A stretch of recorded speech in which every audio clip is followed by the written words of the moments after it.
আখেরি নবী বিশ্বনবী হুজুরে পাক সাল্লাল্লাহু আলাইহি সাল্লাম ছিলেন পবিত্রতার মূর্ত প্রতীক।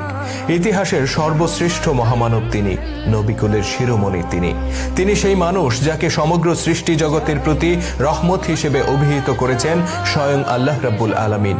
বিশ্বের শত কোটি মুসলিম হৃদয় যার প্রতি আবেগ, অনুভূতি আর ভালোবাসায় সিক্ত, যার ব্যাপারে এতটুকু মন্দ কথা উচ্চারণ করলে রক্তক্ষরণ ঘটে কোটি কোটি মানুষের হৃদয়ে, বিক্ষুব্ধ হয়ে ওঠে মোমেন মুজাহিদের আত্মা।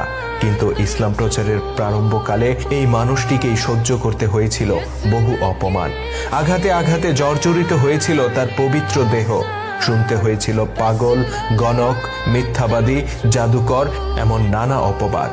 ইসলামের ইতিহাস থেকে আজ আমরা তুলে ধরব এমন এক নরাধমের কথা, যে ছিল রসুলের একান্ত আপনজন, অথচ সে ছিল অজ্ঞ আর অভিশপ্ত।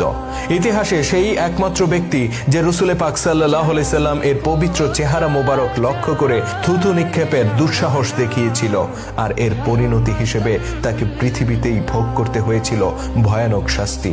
কে ছিল সেই নালায়েক ব্যক্তমিস? রসুলের সাথে কি ছিল তার সম্পর্ক, আর কি ঘটেছিল তার কপালে?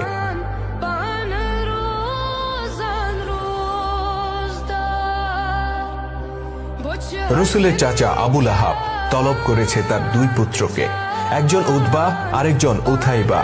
পুত্রদেরকে উদ্দেশ্য করে আবু লাহাব বলল, আমি আমার ভাতিজা মোহাম্মদকে নিজের প্রাণের চেয়ে বেশি ভালোবাসতাম। যখন তার জন্ম হয়েছিল তখন আনন্দে উদ্বেলিত হয়ে আমি আমার কৃতদাসীকে আজাদ করে দিয়েছিলাম। শুধু তাই নয়, তার সাথে আত্মীয়তার বন্ধন দৃঢ় করার জন্য আমি তার দুই কন্যা রুকাইয়া আর উম্মে কুলসুমের সাথে তোমাদেরকে বিয়ে দিয়েছিলাম। কে জানতো আমার এই ভাতিজা একদিন আমাদের বংশের মুখে চুনকালি লাগাবে? কে জানতো সে আমাদের পূর্বপুরুষের ধর্মকে অস্বীকার করে নিজেকে নবী ঘোষণা করবে?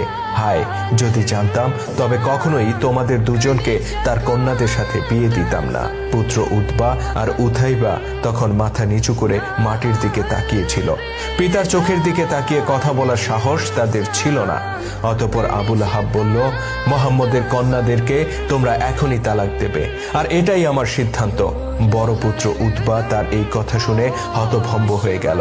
সে বলল, আপনি কি বলছেন আব্বাজান? পিতার অপরাধের কারণে কেন আমরা তার কন্যাদেরকে শাস্তি দেব? আবু লাহাব বলল, মোহাম্মদকে কষ্ট দেওয়ার জন্যই তোমরা তাদেরকে তালাক দেবে। সে যখন জানতে পারবে তার অপরাধের কারণে তার কন্যাদেরকে তালাক দেওয়া হয়েছে, তখন তার চেহারা কেমন হয় তা আমি দেখতে চাই। পিতা আবু লাহাবের এমন জিঘাংসামূলক সিদ্ধান্ত উতবা কিছুতেই মেনে নিতে পারছিল না। সে তার স্ত্রী রুকাইয়াকে প্রাণের চেয়ে বেশি ভালোবাসত। আমৃত্যু যে বন্ধন অটুট রাখার